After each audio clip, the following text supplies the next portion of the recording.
இந்த ஒரு விஷயம் தெரிஞ்சிருந்தா என்னோட லேட் மசிலை இன்னும் திக்கரா ஆக்கியிருப்பேன்.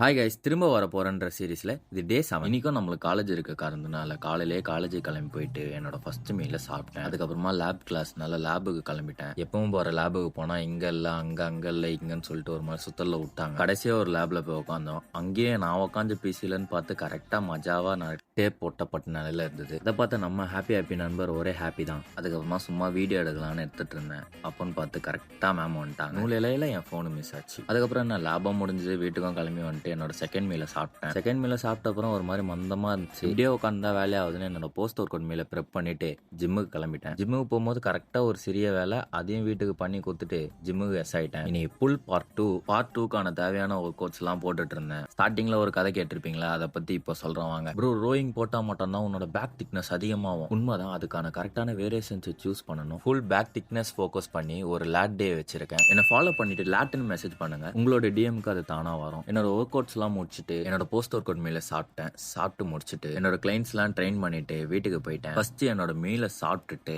அதுக்கப்புறமா 10K ஸ்டெப் கோல்ஸை கம்ப்ளீட் பண்ணிட்டு டே முடிச்சுக்கிட்டேன். நாளைக்கு பார்ப்போம். பை.